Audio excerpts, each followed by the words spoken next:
Assalamualaikum warahmatullahi wabarakatuh. Kembali lagi di channel Portal Dimensi dan tentunya masih bersama saya Kang Slamet di sini. Kali ini Kang Slamet akan membawakan kisah yang berjudul Antasena Mahendra, Warisan Keteleluhur. Cerita ini ditulis oleh Ristori. Sebelum kita masuk ke ceritanya, buat kalian yang belum subscribe channel ini, tekan tombol subscribe-nya terlebih dahulu dan tekan tombol notifikasinya agar kalian tidak ketinggalan cerita terbaru dari Portal Dimensi. Gak usah berlama-lama lagi, langsung saja kita masuk ke ceritanya. Antasena Mahendra, Warisan Keteleluhur.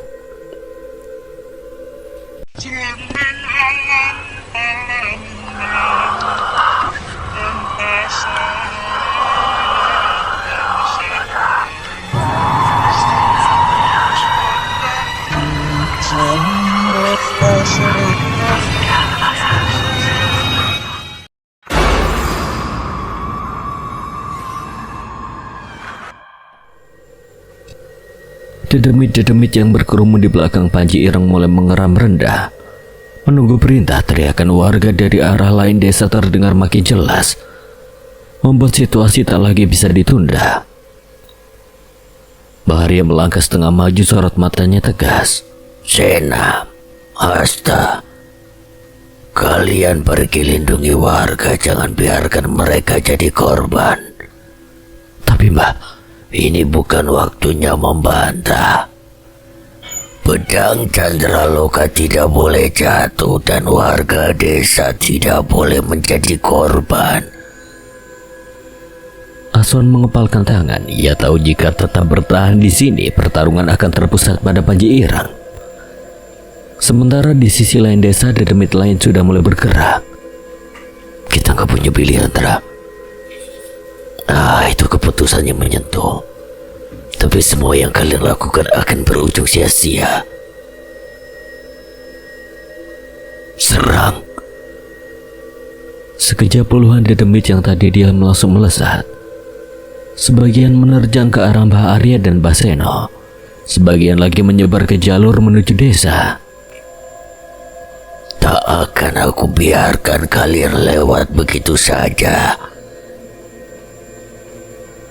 Mbah Seno bergerak cepat. Dari dalam sakunya ia mengeluarkan beberapa paku kecil berkilau kusam. Dengan gerakan terlatih ia menancapkannya ke tanah membentuk lingkaran setengah besar di batas desa. Bibirnya komat kamit merapal mantra. Dalam hitungan detik udara di sekitar paku-paku itu bergetar, membentuk pagar gaib yang tak kasat mata namun terasa padat. Beberapa dedemit yang mencoba menembusnya terpental keras, mengeluarkan jeritan melengking. Namun jumlah mereka terlalu banyak, sebagian menemukan celah menyelinap di antara batas energi yang belum sepenuhnya rapat. Sial, mereka masih bisa lolos. Mahendra dan Aswan bergerak cepat menyusuri sisi desa. Dedemit kecil berkepala besar melompat ke arah seorang warga yang berlari. Mahendra langsung menyerangnya dengan ajian Braja Musti. Satu pukulan cepat, makhluk itu hancur menjadi asap hitam yang lenyap terbawa angin. Di sisi lain, Aswan memanggil kekuatan Asoka. Aura putih menyelimuti tangannya. Ia menghantam dedemit tinggi kurus yang hendak mencakar seorang perempuan tua. Pukulan itu membuat makhluk itu terpental hingga menghantam pagar gaib Mbah Seno dan terbakar oleh energi tak kasat mata. Sementara itu di batas perbukitan, Panji Ireng melangkah maju. Kupikir pagar itu akan bertahan lama. Ia hendak menerjang ke arah Mbah Seno, jelas berniat menghancurkan pagar gaib yang menjadi benteng terakhir desa. Namun sebelum langkahnya sempurna, sosok Mbah Arya sudah berada di depannya. Ajian Braja Musti mengalir deras di kedua tangannya. Dengan satu hentakan, ia meluncurkan pukulan lurus ke arah dada Panji Ireng. Benturan keras terdengar. Angin di sekitar mereka bergetar. Namun Panji Ireng hanya mundur setengah langkah, tak ada tanda luka. Tak ada goyah berarti. Lumayan. Mbah Arya tak memberi kesempatan. Ia melanjutkan dengan rangkaian pukulan cepat, memadukan tenaga dalam dan ketepatan gerak. Setiap serangan tepat mengarah pada titik vital, namun tiap kali mengenai tubuh Panji Ireng efeknya seperti menghantam batu karang. Panji Ireng membalas dengan satu ayunan tangan yang sederhana namun syarat tenaga. Baharia menangkis tapi tubuhnya tetap terdorong beberapa langkah ke belakang. Tanah di bawah kakinya tergerus. Kau cukup kuat untuk ukuran manusia tua, tapi itu belum seberapa. Ia bergerak lebih cepat dari sebelumnya. Dalam satu kedipan ia sudah di samping Baharia. Tendangan keras berhasil mengarah ke rusuk. Baharia berhasil menangkis bagian, namun sisanya tetap menghantam, membuat napasnya tersengal dan tubuhnya terhuyung. Di sisi lain, Basena berkeringat deras menjaga pagar gaib. Dedemi terus menerjang, mencoba menembus pertahanan. Ia melempar satu lagi paku ke tanah, memperkuat sisi yang mulai retak. Setiap kali Dedemit menyentuh pagar, terdengar suara mendesis seperti besi panas dicelupkan ke air. Namun ada satu makhluk besar yang berbeda, tubuhnya gemuk dengan tangan panjang berujung cakar. Ia memukul pagar gaib dengan kedua tangannya, retakan samar mulai tampak di udara. Basena menggertakkan gigi. Tidak boleh jebol. Ia mengangkat kedua tangannya, mengalirkan seluruh tenaga dalamnya untuk memperkuat lingkaran itu. Cahaya samar muncul mengikuti garis pagar. Di tengah semua itu pertarungan Baharia dan Panji Ireng makin intens. Baharia memanggil seluruh sisa tenaganya, memadukan kecepatan dan ketepatan. Ia berhasil mendaratkan satu pukulan ke arah wajah bertopeng itu, membuat Panji Ireng sedikit memalingkan kepala. Namun balasannya datang lebih keras. Satu hantaman telapak tangan mengenai dada Baharia, tubuhnya terpental beberapa meter. Berguling di tanah sebelum berhenti dengan satu lutut menyentuh bumi. Darah tipis mengalir dari sudut bibirnya. Panji Ireng melangkah mendekat perlahan. Aku sudah memberi pilihan, tapi kau memilih melawan. Selama aku masih berdiri, kau tak akan menyentuh desa ini. Panji Ireng mengangkat tangan. Aura hitam mulai berputar di sekelilingnya. Di belakangnya, Dedemi terus menghantam pagar gaib. Retakan makin melebar. Di kejauhan, Mahendra dan Aswan masih bertarung melindungi warga. Tak menyadari sepenuhnya bahwa di batas bukit, kekuatan Panji Ireng perlahan mendominasi. Keputusan telah diambil, dan malam itu, desa kerajaan berdiri di ujung antara pengorbanan dan kehancuran. Malam yang semula tenang berubah seperti wajah yang disayat paksa. Beberapa jam lalu angin hanya berdesir pelan di antara atap-atap rumah desa kerajaan. Kini suara jeritan dan lolongan makhluk tak kasat mata berbaur menjadi satu. Puluhan Dedemit pasukan Panji Ireng berdatangan dari hutan barat, seperti kawanan belalang yang tak mengenal takut. Aku menggenggam tombak madusen erat-erat. Batu panca putih yang tersemat di pangkalnya terasa sangat hangat, seolah ikut berdenyut mengikuti detak jantungku. Tiap kali makhluk-makhluk itu melompat melewati pagar bambu, aku mencoba menerobos pintu rumah warga. Tombakku berkelebat, satu tusukan satu makhluk lenyap menjadi asap kehitaman. Kadang harus 2 atau 3 kali karena beberapa di antaranya berkulit sekeras batu karang. "Wan, kiri!" teriakku ketika 3 Dedemit kecil melesat rendah mengarah ke seorang ibu yang memeluk anaknya di teras. Aswan tak menjawab, ia sudah bergerak lebih dulu. Dengan 50% kemampuan Asoka yang ia lepaskan, tubuhnya seperti bayangannya terbelah-belah. Cakar energinya menyapu udara. Dalam satu tarikan nafas, makhluk-makhluk itu terpotong menjadi serpihan cahaya redup. Ia mendarat ringan di sampingku, nafasnya stabil meski sorot matanya menyala. Jumlahnya makin banyak, Dra. Kalau dibiarkan mereka masuk sampai ke tengah desa. Aku mengangguk, kami tidak bisa hanya bertahan. Kami harus mendorong mereka kembali ke asalnya. Tanpa banyak kata kami bergerak maju, setiap langkah adalah perlawanan. Dedemit berwujud tinggi kurus dengan lidah menjulur panjang mencoba menerkamku dari atas atap. Dengan sigap aku putar tombak Madusena dan menghantam perutnya. Ia menjerit tanpa suara sebelum buyar menjadi debu hitam. Di sisi lain Aswan melompat tinggi, mencakar dua makhluk sekaligus, lalu menendang satu lagi hingga terlempar menabrak batang randu. Kami terus mendesak mereka ke arah barat. Hutan semakin dekat dan bau tanah basah bercampur anyir mulai terasa pekat. Di tengah kekacauan itu, seseorang berlari dari arah rumah-rumah warga. Sena! Aku menoleh, Kuncoro datang dengan wajah tegang. Rambutnya masih acak-acakan. Tanpa banyak basa-basi, ia langsung merapal ajian Watu Roso andalannya. Tiap batu yang ia lemparkan meledak ketika mengenai sasarannya. Kami sedikit terbantu dengan kehadirannya. Iki apa tak Sena? Kok tiba-tiba kedemit? Panjang ceritanya. Sekarang bantu kami mengurus demit-demit itu. Aku tak ada waktu untuk menjelaskan. Demit pasukan Panji Ireng masih terus berdatangan. Mereka masih bermunculan dari balik pepohonan, sebagian merayap di tanah, sebagian lagi bertengger di dahan-dahan tinggi. Jumlah mereka memang berkurang tapi belum habis. Kulihat tak ada warga lagi yang keluar rumah. Mungkin ini waktu yang tepat untuk menggunakan kemampuan batu panca putih untuk melenyapkan mereka sekaligus. Tanpa ragu, ku angkat tombak Madusena tinggi-tinggi. Batu panca putih memancarkan cahaya lembut yang kian lama kian terang. Angin di sekelilingku berputar, daun-daun berterbangan membentuk lingkaran.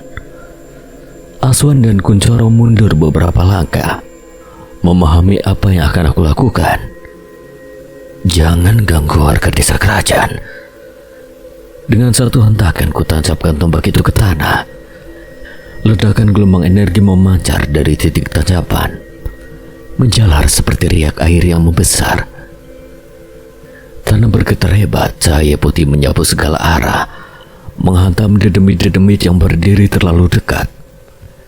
Jeritan tak kasat mata menggema, puluhan makhluk mengerikan itu lenyap seketika, tak menyisakan apapun selain bau hangus dan hawa kosong. Ketika cahaya meredup hutan kembali gelap, hanya tersisa beberapa sosok yang mundur perlahan, seakan ragu untuk mendekat lagi. Nafas dadaku naik turun, tenagaku terkuras tapi hatiku sedikit lega karena sudah mengurangi jumlah mereka. Wait, dan langsung hilang. Itu belum semuanya. Aswan menyipitkan mata ke arah pepohonan. Sisanya masih di dalam hutan. Tapi keanehan terjadi. Baru kami ingin menuju hutan, langkahku tiba-tiba berhenti saat merasakan hawa keberadaannya tidak asing bagiku. Begitupun dengan Aswan.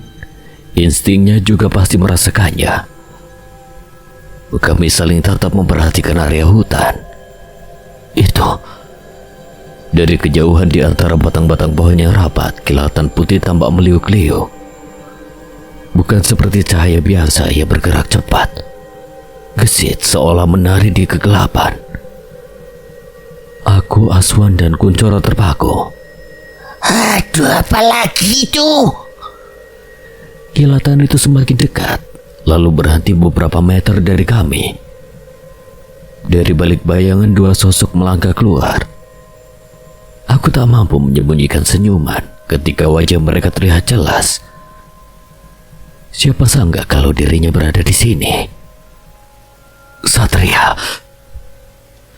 Ia berdiri dengan keris cakra manggala di tangannya. Kilatan putri tadi ternyata berasal dari pusaka itu.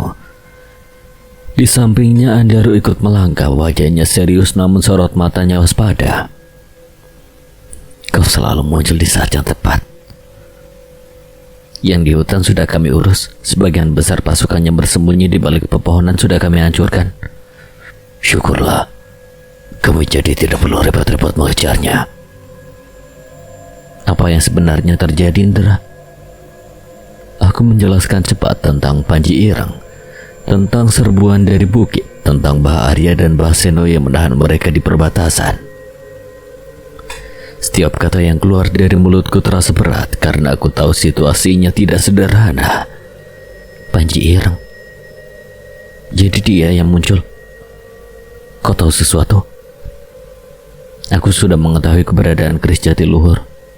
Aku berniat mencarimu untuk membicarakan itu. Nama itu juga sempat aku dengar sewaktu mencari lokasi pusaka para leluhur. Sebelumnya kami berpisah di alas Jatiluhur karena memang ingin mencari informasi mengenai keberadaan keris itu. Namun setelah mendengar kabar dari Aswan kalau Mbah Arya diserang oleh sosok yang mencariku, aku memutuskan untuk langsung kembali. Tapi aku tak menyangka kalau Satria benar-benar mampu melacak keberadaan pusaka itu secepat ini. Kami jadi tidak perlu repot-repot lagi mencari lokasinya.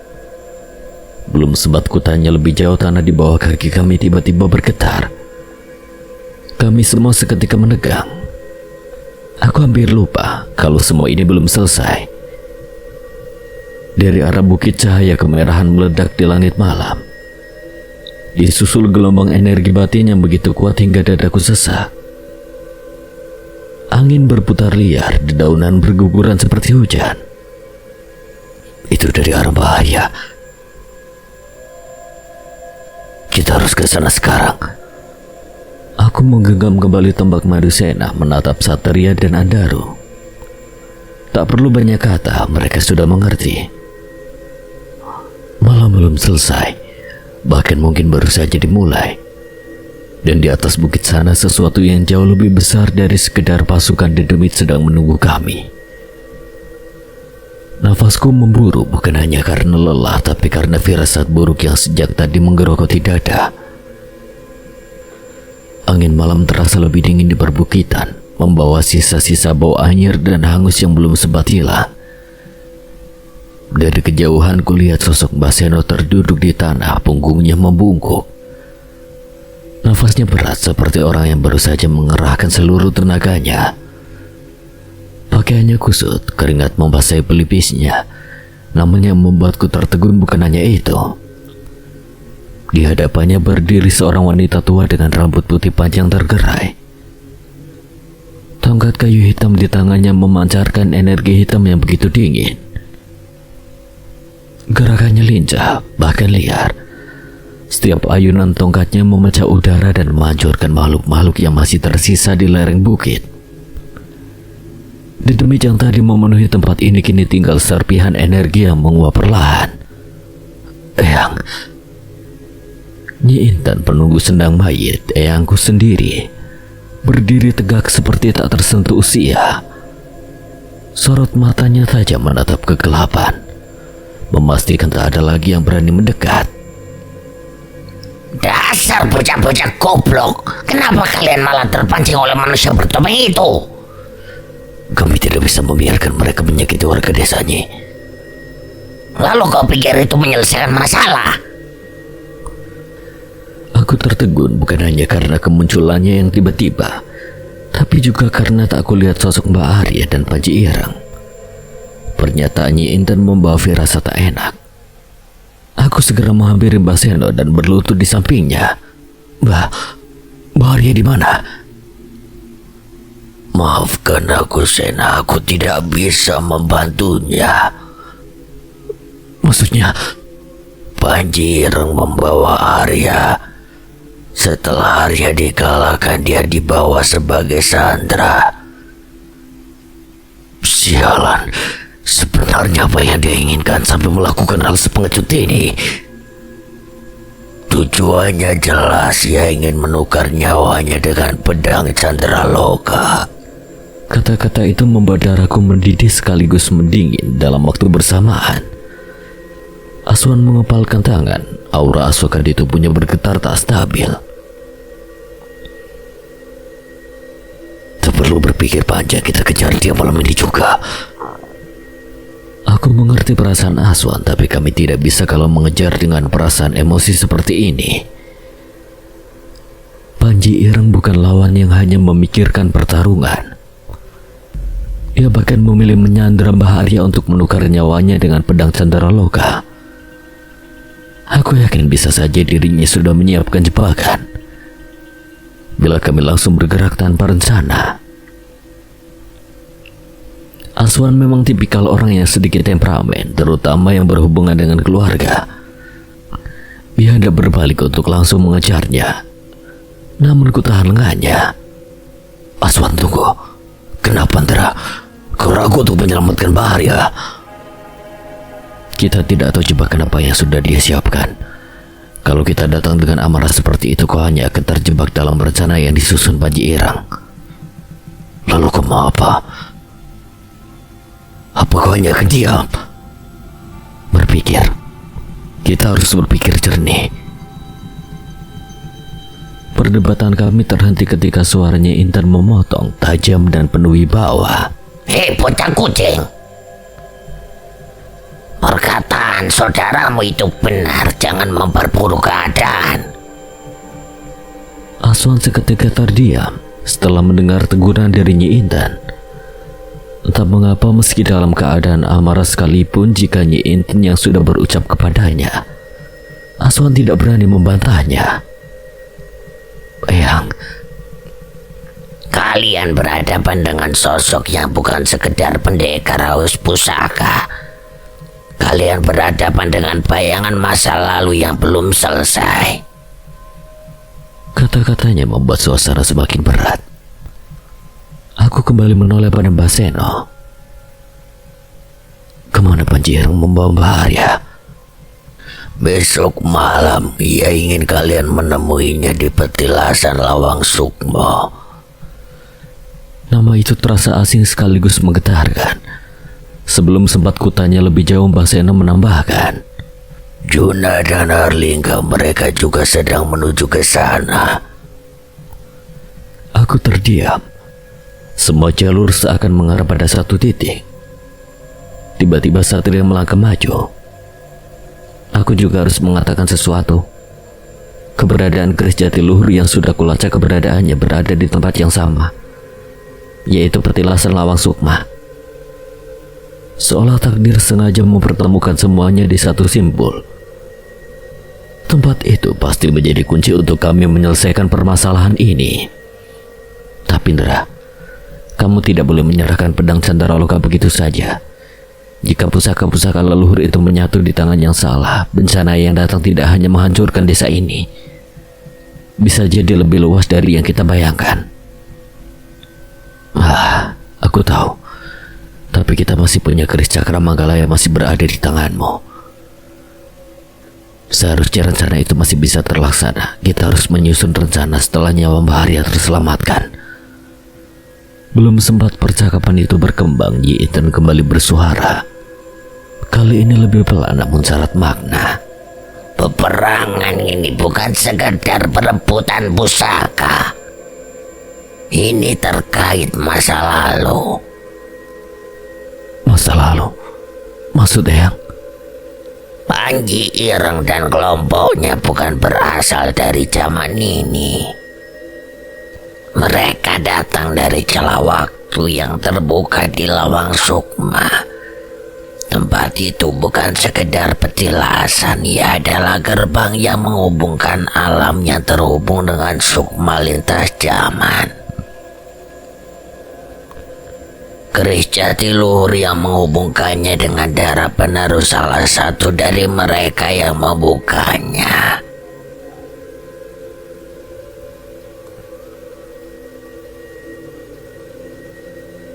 Maksud Eyang, ada penerus salah satu dari mereka yang menghubungkannya dengan zaman ini? Benar, sama seperti darahmu yang memiliki hubungan dengan masa lalu. Maaf sebelumnya. Setauku memang kemampuan keris Jatiluhur bisa menghubungkan zaman dari alam yang berbeda dengan darah yang terhubung dengan penggunanya. Jadi begitu ya, penerus mereka yang menghubungkannya. Ini adalah warisan Jatiluhur.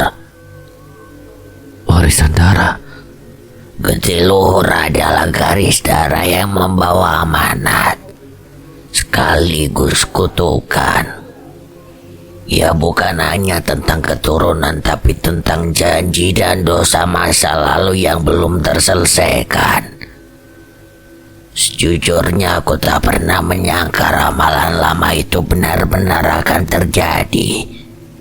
Ramalan apa, Yang?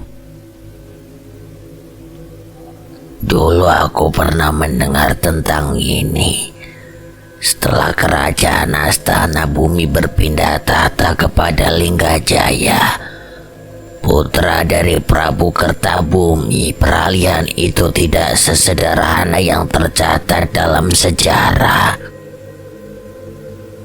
Ada luka, ada pengkhianatan, dan ada pusaka yang diperebutkan dalam diam. Nama-nama itu menggema dalam kepalaku. Prabu Kertabumi, Linggajaya. Spontan aku menoleh ke arah Mbah Seno yang sebelumnya juga menceritakan mengenai Juna yang terhubung dengan leluhurnya. Kini cerita itu semakin jelas dan nyata setelah mendengarnya langsung dari sosok yang hidup di zaman itu. Aku menatapnya Intan lebih dalam. Eyang, jelaskan padaku, apa sebenarnya warisan ketiluhur itu dan apa hubungannya dengan pusaka para leluhur? Dulu setelah terjadi peperangan besar antara kerajaan Chandragiri dan kerajaan Astana Bumi, secara lahiriah perang itu disebut sebagai perebutan wilayah dan kehormatan. Namun di baliknya ada dalang yang menggerakkan semua kekacauan. Asal dari kekacauan itu adalah Basukolo. Dialah yang menghasut Raja Chandragiri untuk menyerang Astana Bumi. Ia menanamkan kebencian, membesar-besarkan isu, dan membisikkan bahwa pusaka para leluhur yang berada di tangan Astana Bumi adalah kunci kekuasaan tak terbatas. Basukolo. Tujuannya jelas, merebut pusaka-pusaka itu bukan untuk Chandragiri, bukan pula untuk Astana Bumi, tapi untuk dirinya sendiri dan para pengikutnya. Kelompok yang sama dengan Panji Ireng. Basukolo tak pernah bergerak sendiri. 3 patih kerajaan yang berkhianat diam-diam bekerja sama dengannya. Mereka melihat kesempatan di tengah perang. Ketika Prabu Kertabumi mengejar dalang kekacauan itu, beliau menghilang, tak pernah kembali. Menghilang? Atau disingkirkan? Itu yang tak pernah terjawab. Namun setelah tahta berpindah ke Linggajaya, situasi terlihat tenang. Seolah semua telah selesai, padahal kemungkinan besar rencana itu hanya tertunda. Dan mungkin inilah kelanjutan dari rencana tersebut. Warisan ketiluhur adalah amanat yang mengalir dalam darah keturunan tertentu. Jayadaru, Wiratama, dan garis lain yang terhubung pada pusaka-pusaka itu. Kalian bukan sekedar pewaris senjata, tapi penjaga keseimbangan yang dulu gagal dijaga oleh generasi sebelumnya. Aku menunduk memandangi tanganku sendiri. Apakah benar darah yang mengalir dalam tubuhku membawa beban sebesar itu? Karena itulah Panji Ireng datang bukan hanya untuk pusaka. Ia datang untuk menyempurnakan rencana lama. Jika kelima pusaka leluhur bersatu di tangan mereka, gerbang Lawang Sukma akan terbuka sepenuhnya. Bukan hanya celah kecil seperti sekarang, Mereka bisa keluar masuk melintasi waktu sesuka hati, membawa pasukan lainnya untuk menciptakan kekacauan di zaman ini. Mereka berpikir orang-orang di zaman ini lemah dan mampu merebut semua pusaka itu begitu saja. Tak ada yang langsung menjawab. Semua memahami kenyataan itu. Mereka datang dari masa lalu, pastinya berpikir kalau di zaman ini dapat dengan mudah merebut pusaka para leluhur yang berada pada kami. Tapi kami tidak bisa bergerak dengan gegabah. Selama Mbah Arya masih menjadi sandera, kami tak akan bisa menghadapi mereka. Itu akan berbahaya baginya. Keselamatan Mbah Arya tetap yang utama. Jika harus menukar pedang Candraloka untuk menyelamatkannya, aku akan melakukannya. Selama kelima pusaka tidak bersatu, kita masih punya kesempatan.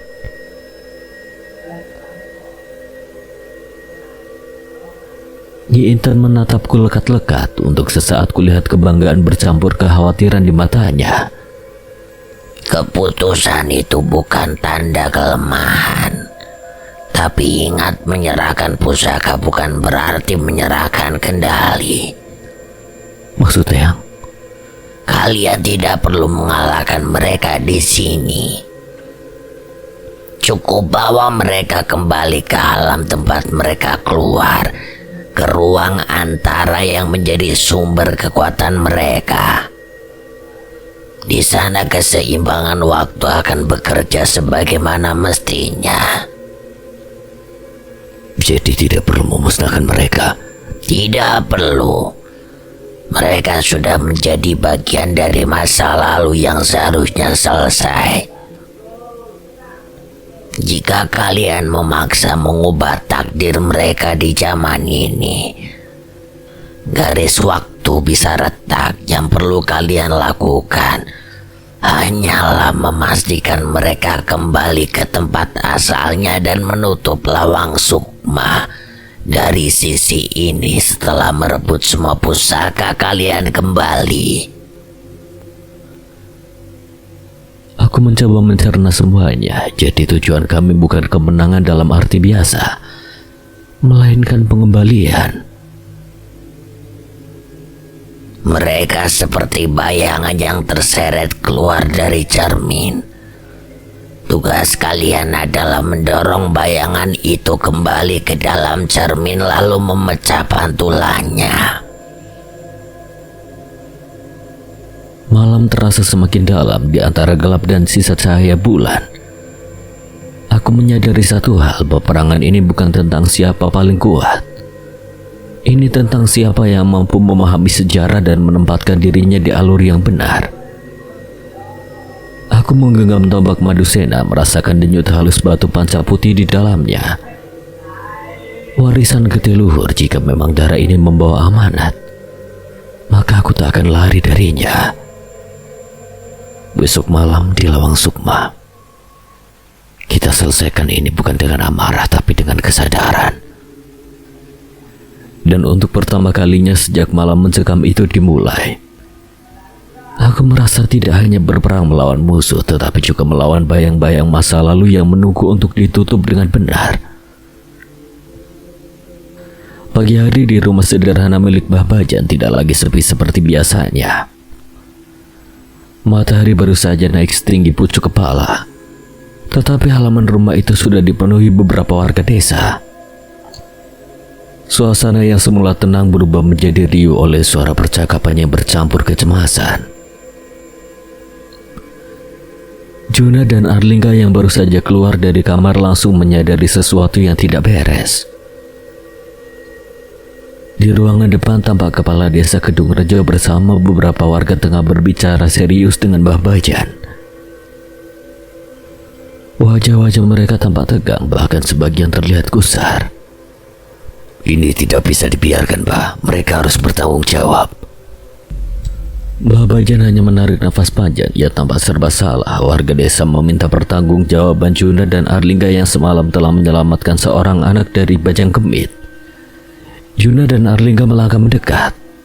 Ada apa ini, Mbah? Tanya Juna dengan tenang. Semua mata langsung tertuju pada dua pemuda itu. Beberapa warga bahkan menatap mereka dengan raut tak bersahabat. Kalian berdua yang menyelamatkan anak itu semalam, bukan? Iya. Kenapa memangnya? Kalian sudah membuat masalah besar. Masalah? Kami menyelamatkan anak kecil yang hampir dimakan makhluk itu. Justru itu. Bajang Kemit sudah membawa tumbalnya. Kalau sudah begitu, tidak ada yang boleh menghalangi. Apa maksud kalian? Anak itu hampir mati. Kenapa kalian seolah membiarkannya begitu saja? Seorang lelaki tua yang berdiri di belakang Mbah Supono, kepala desa Kedung Rejo, melangkah maju. Wajahnya tampak lelah, seperti seseorang yang terlalu lama hidup dalam ketakutan. Anak muda, di desa ini jika Bajang Kemit sudah datang mengambil tumbal, maka tidak ada yang bisa menolak. Kenapa?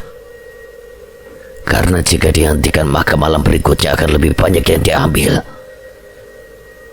Kalimat itu membuat suasana mendadak hening. Juna menunduk sedikit. Mencerna kata-kata itu, Arlingga tak habis pikir. Bagaimana mereka bisa membiarkan nyawa melayang begitu saja?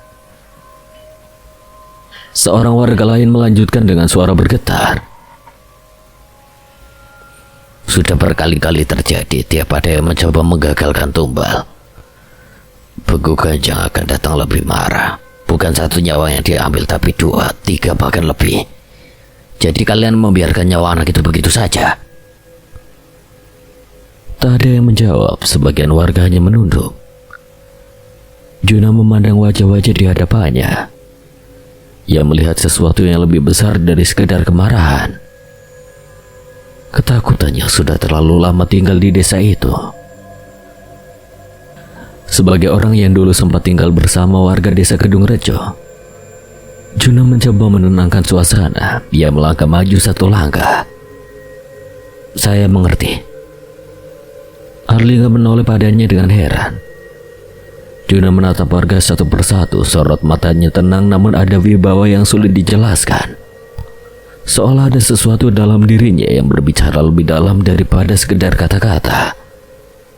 Kalian bukan marah. Kalian hanya takut. Beberapa warga saling berpandangan. Juna menarik nafas panjang. Ketakutan membuat manusia melakukan hal-hal yang tidak pernah mereka bayangkan sebelumnya. Bahkan membiarkan nyawa seseorang menjadi tumbal. Kami tidak punya pilihan, nak. Kami sudah mencoba melawannya dulu, tapi hasilnya selalu lebih buruk. Karena itulah kalian datang ke sini bukan untuk berterima kasih, tapi untuk menuntut pertanggungjawaban. Tak ada yang membantah. Untuk beberapa saat suasana kembali sunyi. Kalau begitu biar aku yang bertanggung jawab. Arlingga menoleh cepat. Beberapa warga juga tampak terkejut. Apa maksudmu? Jika Begu Ganjang datang lagi ke sini karena kejadian semalam, maka aku yang akan menjadi tumbalnya, bukan kalian. Kamu tidak tahu makhluk itu seberapa mengerikannya. Mungkin, tapi aku tahu satu hal. Ia menatap mereka lebih dalam. Seluruh warga desa memperhatikannya. Semua hanya bisa terdiam dan berbisik-bisik. Tak ada desa yang pantas hidup dalam ketakutan seperti ini. Kalimat itu membuat beberapa warga terdiam. Suara Juna tetap tenang, namun memiliki ketegasan yang tidak bisa diabaikan. Selama aku berada di Kedung Rejo, tidak ada lagi anak yang diseret menjadi tumbal tanpa ada yang melawan. Arlingga memandangnya dengan sedikit takjub. Cara Juna berbicara saat itu berbeda dari biasanya. Bukan lagi seperti Juna yang ia kenal sejak kecil. Ia berbicara seperti seseorang yang terbiasa memikul tanggung jawab banyak orang lain. Seperti seorang raja yang sedang menenangkan rakyatnya. Mungkin karena darah itu, darah seorang raja yang memang mengalir dalam dirinya. Beberapa warga mulai terlihat sedikit tenang, meskipun kekhawatiran masih jelas terlihat di wajah mereka. Kami hanya tidak ingin ada korban lagi. Dan aku juga tidak ingin itu terjadi. Memangnya apa yang bisa kalian lakukan menghadapi Begu Ganjang? Jangankan Begu Ganjang, iblis sekalipun aku tidak akan takut menghadapinya jika itu bisa menghapus rasa takut kalian. Akan aku pastikan kalau tidak ada salah satu dari kalian yang akan menjadi korban. Juna, jangan memaksa dirimu, Le. Begu Ganjang bukan lawan yang mudah dikalahkan. Beberapa warga langsung mengangguk setuju. Ketakutannya sejak tadi bersemayam di wajah mereka belum benar-benar hilang. Meski kata-kata Juna sedikit menenangkan hati mereka, bayangan tentang makhluk raksasa yang selama ini bertahun-tahun meneror desa itu masih terlalu kuat untuk dilupakan. Juna tidak langsung menjawab, ia hanya menatap wajah-wajah di hadapannya satu persatu. Wajah petani yang terbakar matahari, wajah para lelaki tua yang sudah terlalu lama memikul rasa takut. Juga wajah para pemuda yang tampak ragu antara ingin percaya atau tetap menyerah pada keadaan. Baru setelah beberapa saat ia berbicara lagi, suaranya tetap tenang seperti sebelumnya.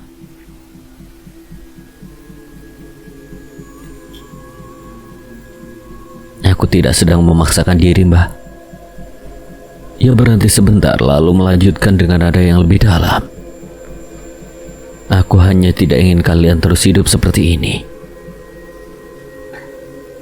Angin pagi kembali berembus melewati halaman rumah Mbah Bajan.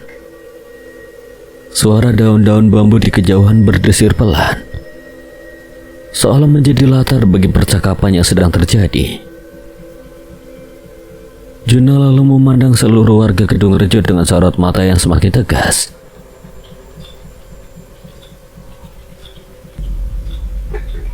Kalian sudah terlalu lama takut.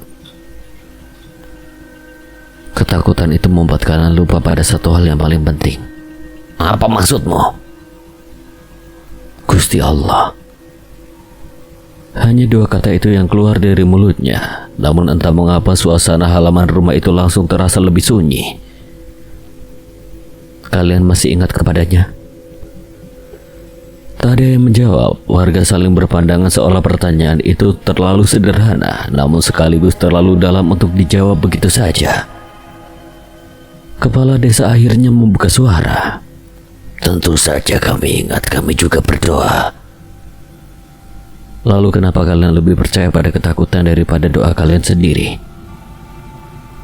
Pertanyaan itu membuat beberapa orang terdiam. Juna melanjutkan dengan nada yang tetap tenang. Tidak menghakimi, namun terasa seperti menampar kesadaran mereka. Kalian takut pada Begu Ganjang? Takut pada makhluk yang bahkan tidak mampu hidup tanpa izin Sang Pencipta? Makhluk itu sudah membunuh banyak orang.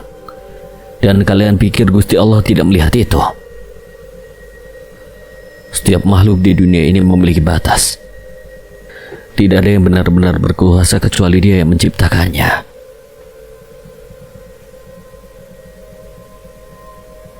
Arlingga yang berdiri di sampingnya hanya bisa memperhatikan dengan wajah heran. Ia mengenal Juna sejak kecil, tetapi cara pemuda itu berbicara pagi itu terasa sangat berbeda.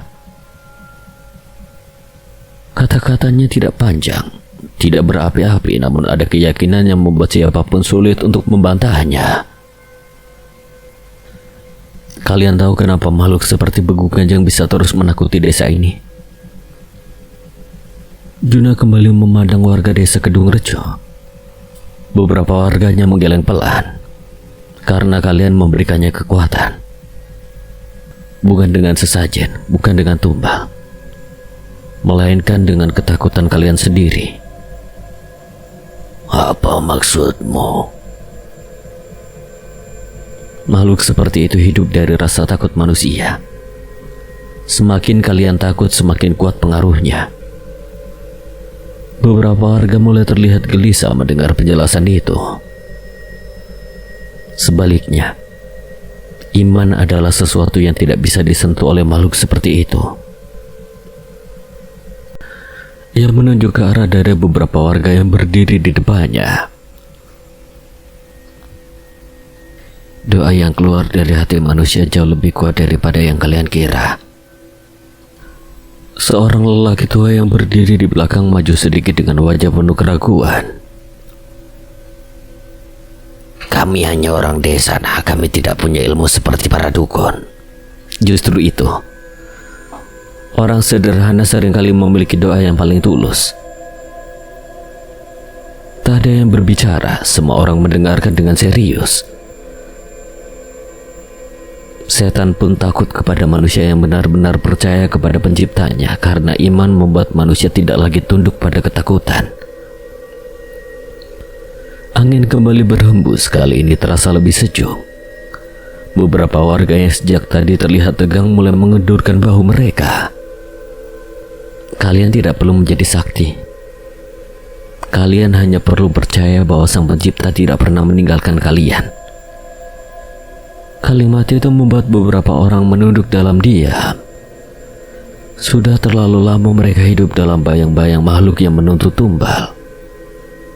Terlalu lama hingga mereka hampir lupa bahwa desa kecil ini juga berada di bawah langit yang sama dengan tempat orang-orang memanjatkan doa.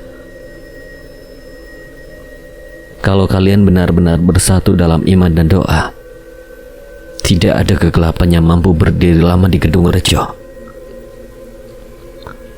Kepala desa menarik nafas panjang. Ia menatap Juna lama sekali, seolah mencoba memastikan bahwa pemuda di depannya benar-benar yakin dengan apa yang ia katakan. Bahkan mereka yang sejak tadi paling keras menolak pun kini hanya berdiri diam dengan pikiran masing-masing. Babajan memandang Juna dengan sorot mata yang semakin tajam. Dalam hatinya ia merasa seperti sedang melihat bayang-bayang seseorang dari masa lalu. Wibawa yang muncul dari pemuda itu tampak tidak dibuat-buat, seolah memang sudah menjadi bagian dari dirinya sejak lahir. Sementara itu warga desa Kedung Rejo masih berdiri tanpa kata. Beberapa dari mereka menunduk, beberapa lainnya menatap Juna dengan mata yang mulai berubah.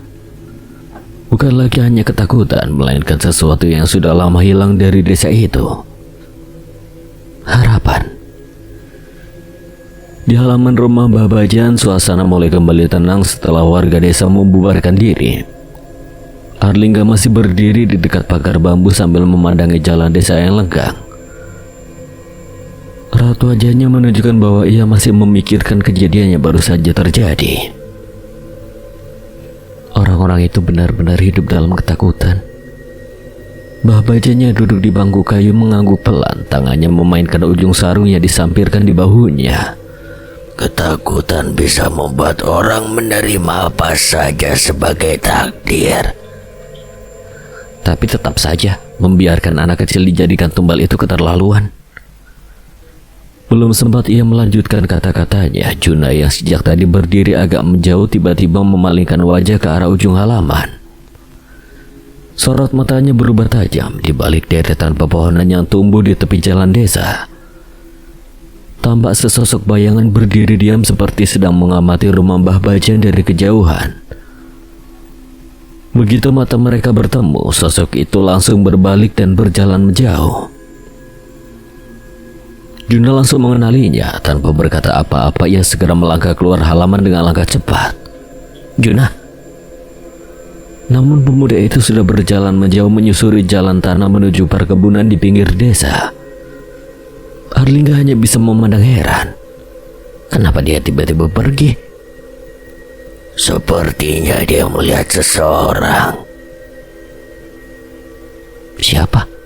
Mungkin teman lamanya. Sementara itu Juna terus berjalan mengikuti sosok yang baru saja dilihatnya. Jalan kecil di antara kebun tebu dan pohon jati terasa sunyi. Hanya suara angin yang sesekali menggesek dedaunan. Sosok itu berjalan semakin jauh menuju area perkebunan yang lebih sepi. Di tengah hamparan kebun itu berdiri sebuah bedeng sederhana dari kayu tua. Tempat yang dulu sering dipakai para pekerja kebun untuk beristirahat. Akhirnya sosok itu berhenti setelah menyadari kalau Juna mengikutinya. Juna juga menghentikan langkahnya beberapa meter di belakangnya. Untuk beberapa saat tidak ada yang berbicara. Angin berhembus pelan melewati ladang yang luas. Anjar, itu kamu kan? Pemuda yang berdiri di depan itu tampak membeku sesaat, namun tidak langsung menoleh setelah beberapa detik ia memalingkan wajah sedikit ke samping. Sorot matanya dingin, jauh berbeda dari yang diingat Juna dulu. Kau tidak perlu mengejarku. Aku hanya ingin bertemu denganmu. Sudah lama sekali kita tidak bertemu. Anjar tertawa kecil tanpa humor. Ia akhirnya berbalik sepenuhnya menghadap Juna. Wajahnya tampak lebih keras dari yang dulu. Garis rahangnya tegang dan sorot matanya seperti menyimpan sesuatu yang berat. Justru seharusnya kau tidak datang lagi ke desa ini. Apa maksudmu? Kedatanganmu hanya akan memperburuk keadaan. Memperburuk apa? Anjar tidak langsung menjawab. Ia berjalan beberapa langkah mendekati bedeng kayu itu lalu berhenti. Desa ini sudah cukup menderita tanpa kehadiranmu. Anjar, aku tidak datang untuk membuat masalah. Masalah tidak selalu datang karena niat seseorang. Kadang masalah datang hanya karena seseorang berada di tempat yang salah. Kalau begitu jelaskan padaku. Tidak perlu. Yang perlu kau lakukan hanya satu. Apa? Pergi dari Gedung Rejo sebelum malapetaka benar-benar datang. Malapetaka apa yang kau maksud? Kau tidak perlu tahu. Anjar, tinggalkan desa ini. Semakin lama kau berada di sini, semakin besar sesuatu akan terjadi. Aku tidak akan pergi. Kau selalu seperti ini. Seperti apa? Menganggap semua masalah bisa kau selesaikan sendiri. Aku hanya tidak bisa meninggalkan desa ini begitu saja. Karena kau merasa bertanggung jawab. Juna tidak menjawab. Anjar menatapnya lama, lalu berkata dengan nada yang lebih dingin dari sebelumnya.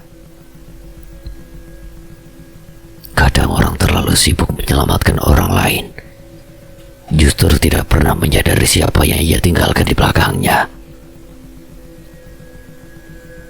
Orang yang tidak peduli pada orang lain, pada akhirnya akan menerima ganjarannya sendiri. Angin kembali berembus melewati kebun yang sunyi itu. Untuk beberapa saat tidak ada yang berbicara. Aku sudah memperingatkanmu. Anjar, tunggu. Namun pemuda itu sudah berjalan menjauh menuju pepohonan yang lebih rapat. Dalam beberapa detik saja sosoknya sudah menghilang di antara bayangan kebun. Juna tetap berdiri di tempatnya, sorot matanya dipenuhi kebingungan. Kata-kata Anjar masih terngiang di kepalanya.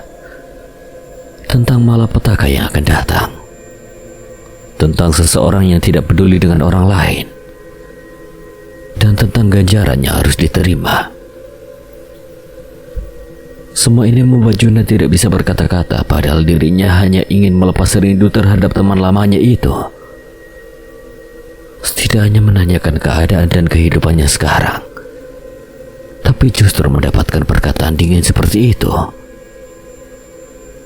Sebenarnya apa yang terjadi dengan Anjar?